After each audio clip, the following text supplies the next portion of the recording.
Texto de 1 Coríntios, capítulo 9.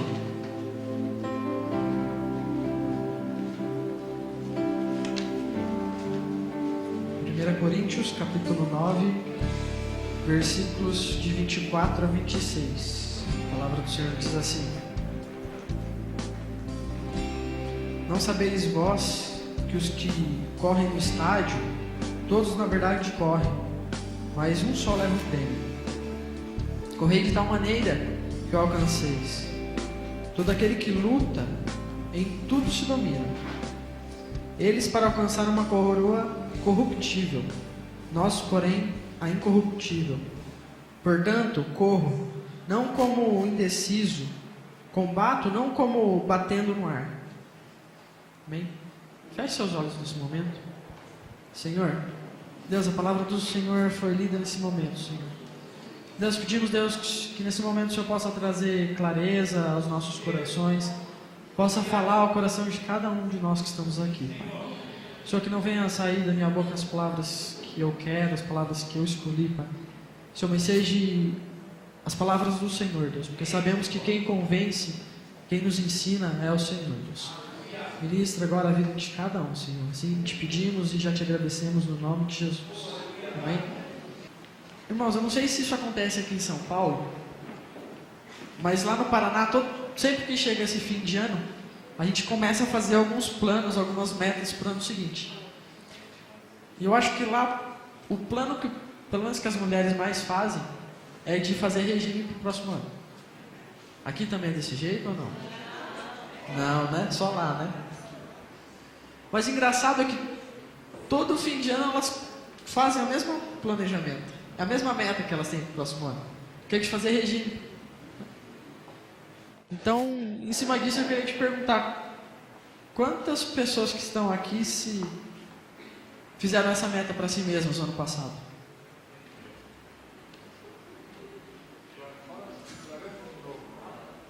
Homem também pode levantar a mão, tá? E quantos cumpriram? 2. Deu problema aí, né, pastor? Muitas vezes a gente até faz os planos para isso, mas muitas poucas vezes a gente consegue cumprir, né? Muitas vezes as pessoas, nós pegamos e falamos que vamos fazer um regime, e aí então acaba o próximo ano. Quem fez isso em 2010 falou assim: não, em 2011 eu vou fazer regime. E a gente já está terminando o ano e muitas vezes as pessoas não começaram a fazer isso também ainda, né?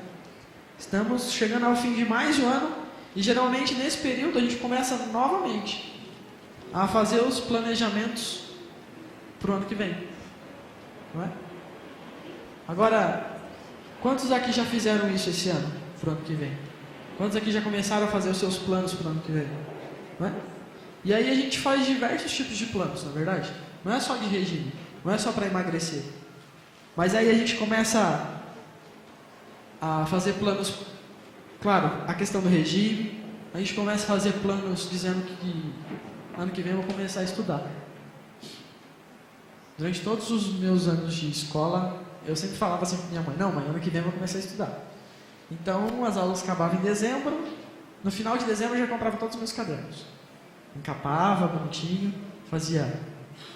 escrevia qual matéria que ia ser, tudo, mas eu não estudava. Mas todo ano eu dizia que eu estudava. Muitas pessoas fazem planos para começar a trabalhar o ano que vem. Outras pessoas dizem que vão reformar suas casas no próximo ano. Outras pessoas vão comprar um carro novo.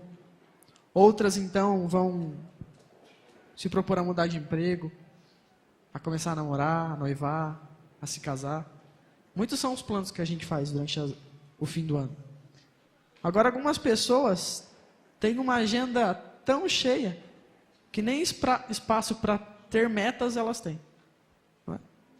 E aquilo que elas fazem, muitas vezes, para elas valem as suas vidas, não é? Existem pessoas que acreditam que o seu trabalho vale a sua vida, tanto que dedicam praticamente todo o seu dia, praticamente todo o seu mês, toda a sua vida em cima do seu trabalho. Vocês conhecem alguém assim? Ou sou só eu? A minha namorada, ela tinha um tinha um médico, até a semana passada, em que ele vivia para o emprego. Ele vivia para aquilo. E ele visitava todos os pacientes umas 3, 4 vezes por dia. E era a pessoa que vivia para o serviço. Ele nunca tirava férias. Agora ele vai tirar por um bom tempo. Entenderam, né? Mas ele nunca tirava férias. Então, existem pessoas que acreditam que o seu trabalho vale a sua vida. Outras pessoas, então, acreditam que a sua família vale a sua vida. E passam todo o tempo que tem e o que não tem, junto com as suas famílias. Outras pessoas ainda acreditam que vale a pena gastar suas vidas com seus bens. E passa o tempo que for necessário lá limpando a casa, lavando a calçada, lavando o banheiro, lavando não sei o quê. Outras pessoas, como um amigo meu, gasta o tempo que for necessário para lavar o carro, para limpar o carro. Tanto que se ele sair da casa dele e respingar uma gotinha, a hora que ele chegar, ele lava o carro, pule. E não tem importância se ele vai ter que sair de novo, ele faz isso. Todos os dias, praticamente. Por quê? Para ele vale a pena gastar a vida dele com os bens que ele tem. Agora tem outros tipos de pessoas que nem metas fazem. Minha mãe é uma dessas. Minha mãe não faz metas. Não planeja nada para amanhã. Porque ela diz que o amanhã ele pertence a Deus. Então, se amanhã Deus me der vida, a gente vê o que acontece. Então, eu não vou planejar nada, não. E minha mãe é uma dessas. Ela não planeja o que vai acontecer amanhã. Ela não se programa para o dia seguinte. Outras pessoas ainda até têm metas, mas gastam as suas vidas com elas. Mas essas metas, elas muitas vezes não valem a pena.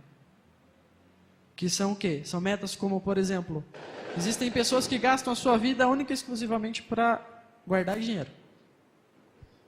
E a gente conhece muitas pessoas assim.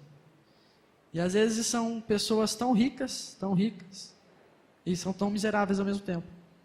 Porque morrem e não levam nada. Outras pessoas, a meta delas é ter fama, ter prazer. E elas passam a vida toda correndo atrás disso. Agora, quantos aqui têm ou fazem metas quando chega nessa época do ano? Agora, você acha que essas metas que você faz vale a sua vida? Ou não? Agora, o texto que a gente leu conta um pouquinho sobre Paulo. E lá Paulo diz assim: Não sabeis vós que os que correm no estádio, todos na verdade correm, mas só um leva o prêmio? Correi de tal maneira que alcanceis. Todo aquele que luta, em tudo se domina. Eles para alcançar uma coroa corruptível, nós, porém, a incorruptível. Portanto, corro, não como indeciso. O que Paulo está falando aqui? Eu corro sempre com alvo, eu não corro por correr. Eu combato não como batendo no ar. Quando eu vou lutar, eu não saio batendo de qualquer jeito. Eu tenho um alvo no que eu estou lutando. Né? Então, Paulo diz, no texto que a gente leu, que ele tem uma meta, ele tem um alvo certo. Agora, a questão é que Deus também tem uma meta para mim e para a sua vida. Ele tem um alvo para mim e para a sua vida. Né? E o que a gente precisa saber disso é que, na maioria das metas, não vale tempo, não vale a pena gastar as nossas vidas. Né? Mas então, talvez você esteja se questionando aí. Mas então, quais são as metas que eu faço que vale a pena? Porque você falou que o emprego talvez não vale a pena, eu não posso mais lavar no meu carro, não vai valer a pena. Tá. Não estou dizendo que isso não é importante, que você não possa fazer. Até um dos que eu falei aqui é sobre a família. É uma coisa muito importante. Mas as metas pelas quais valem a pena a gente se orientar na nossa vida são as metas que têm a ver com as metas de Deus para nós. E aí eu quero te questionar. Você sabe quais são as metas de Deus para você? Você já parou para se perguntar? Já parou para perguntar para Deus? Quais são as metas que o Senhor tem para mim? Um outro ponto é que Deus acredita que a meta dele para nós vale a vida de Jesus. Não é?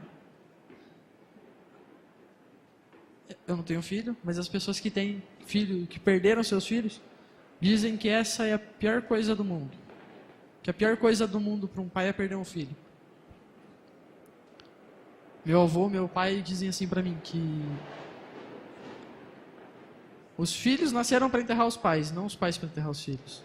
Eles costumam dizer. Porque para os pais a pior coisa que existe é enterrar um filho. Né? Só que algo que eu acho que é mais triste ainda do que enterrar o seu próprio filho, algo que é mais triste do que isso, é perceber que o sacrifício que o seu filho fez, ele não valeu de nada. Não é? Mas o que eu quero dizer com isso? Se as nossas vidas são gastas com os objetivos que não são os objetivos de Deus, o sacrifício de Jesus na cruz por nós, ele se torna vão. Ele se torna sem significado. Né? Ele não tem significado algum. Nós só fazemos jus à morte de Cristo na cruz por nós quando gastamos a nossa vida com o objetivo que Deus estipulou para a gente.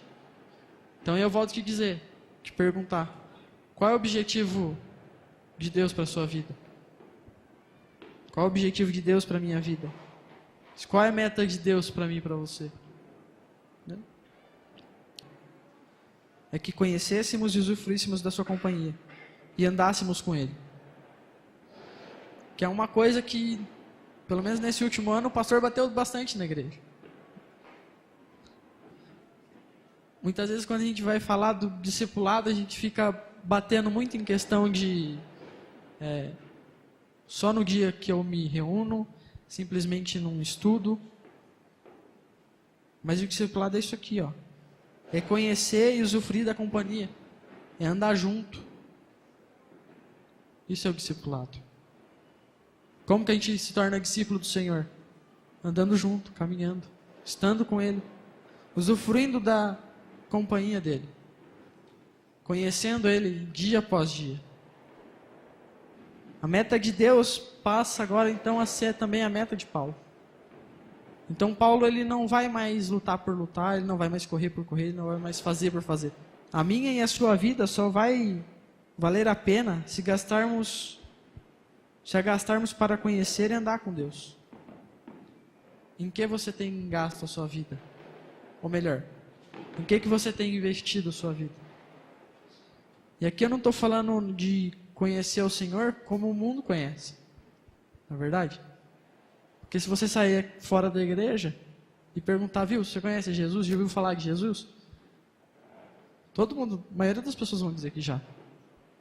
Vão dizer que é o cara que mora ao lado da casa deles. Ah, o Jesus eu conheço, mora ali na esquina. Ou talvez, o Jesus eu conheço, é um cara que fala lá na Bíblia, não sei quem ele foi, vai se falar lá. Então muitas pessoas vão conhecer Jesus. Às vezes vão dizer, não, Jesus falava umas coisas bonitas. Tanto que a nossa religião não é a única que fala de Jesus. Muitas e muitas religiões se referem a Jesus. Mas muitas vezes não conhecem Jesus de com Ele andar. Conhecem Jesus superficialmente. Falam de Jesus como um filósofo. Agora muitas vezes o mundo conhece a Deus apenas de ouvir falar, e aqui a gente não quer dizer que temos que conhecer a Deus desse modo. Nós temos que andar com Ele. É diferente quando a gente conhece alguém de vista e quando a gente conhece alguém em intimidade. Quando nós conhecemos a Jesus apenas de ouvir falar, muitas vezes é quando a gente acorda de manhã e fala assim, bom dia Deus, bom dia Jesus, tudo bem? Ponto. Nosso relacionamento muitas vezes se resume ao cumprimento. E aqui é diferente quando a gente conhece Ele em intimidade. Quando nós gastamos tempo na presença do Senhor. Deus, Ele quer ter uma vida de intimidade comigo e com você. Ele quer que a gente viva e paute a nossa vida nele, nas metas que Ele estipulou para cada um de nós. Então, talvez as metas que Deus estipulou para a gente, talvez as metas que Deus tem para nós sejam diferentes daquelas que nós fazemos para a gente. Talvez aquilo que você tem planejado para o seu futuro seja daqui a alguns anos, quem sabe, ter sua casa própria, poder acordar tarde, dormir cedo. E se resume a isso. Mas talvez esse não seja o plano de Deus para nós. Talvez o plano de Deus para nós é que, como a palavra dele diz, que a gente possa ir e fazer fruto. E fazer com que o fruto do Senhor permaneça. Então Deus quer ter uma vida em intimidade comigo e com você. Quantos aqui querem isso para suas vidas? Quer ter uma vida em intimidade com Deus? Então abaixe sua cabeça nesse momento. Feche seus olhos. Querido, para Deus, a minha e a sua vida, ela vale a vida de Jesus. Tanto que Ele mandou Jesus para morrer numa cruz, para salvar a minha e a sua vida. Mas nessa noite o Senhor nos pergunta: em que meta você tem gastado a sua vida? Em que você tem investido a sua vida?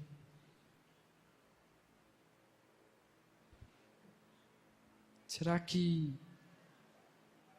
essa meta vale a sua vida?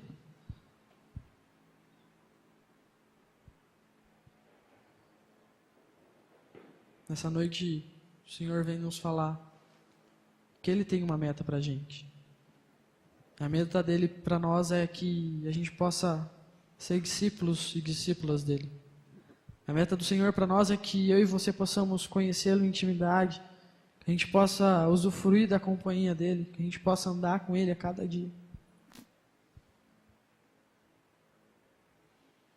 Você gostaria de gastar a sua vida, investir a sua vida hoje com a meta de Deus? Se a resposta for sim, diga para Ele que a partir de hoje o seu alvo será o alvo de Cristo. A partir de hoje o seu alvo será caminhar com o Senhor.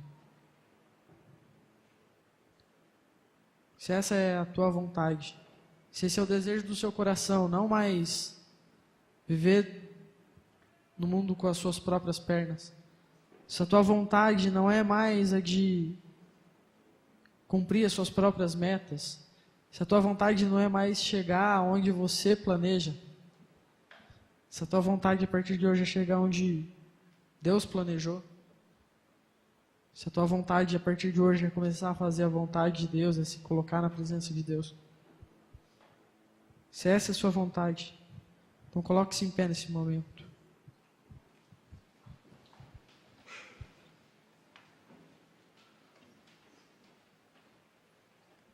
Senhor, Pai, nós nos colocamos, Deus, na sua presença, ó Pai.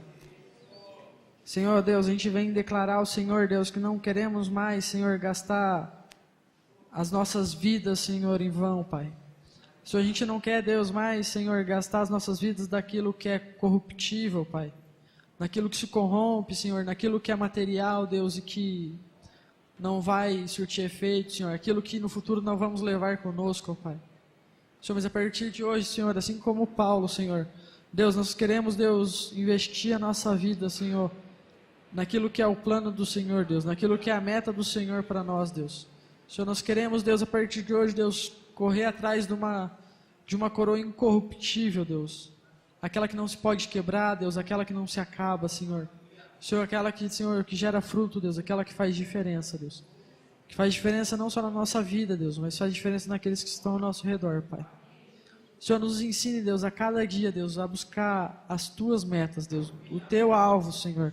Senhor, buscar, Deus, a Tua presença, Deus, e não aquilo que é nosso desejo, aquilo que almejamos, Pai. Deus, te pedimos, Deus, que o Senhor possa transformar as nossas vidas, Deus, nos convencer, Deus, nos convencer do que fazemos de errado, Senhor, nos convencer, Deus, de quais são as metas, Deus, em que não vale a pena mais gastar as nossas vidas, Deus. Quais são as metas, Deus, de que não vale a pena investir, Pai. Deus, nos ensine, Senhor, a estar onde o Senhor deseja, Deus. a planejar junto com o Senhor, Deus. Que a gente possa, a partir de hoje, Deus, parar de fazer os nossos planejamentos sozinhos, Deus. A nossa luz, Pai, a nossa vontade. Mas que seja a luz da Tua palavra, Deus. Deus, que a Sua palavra, Deus, possa ser luz para nós, Deus. Possa ser, Deus, o nosso trilho, Deus. Possa ser o nosso caminho. O Senhor continue falando conosco, Deus. Nos ministra, Deus. O Senhor nos convença, Deus, da Tua palavra, Pai. Senhor, te pedimos, Senhor, e já te agradecemos no nome de Jesus. Amém.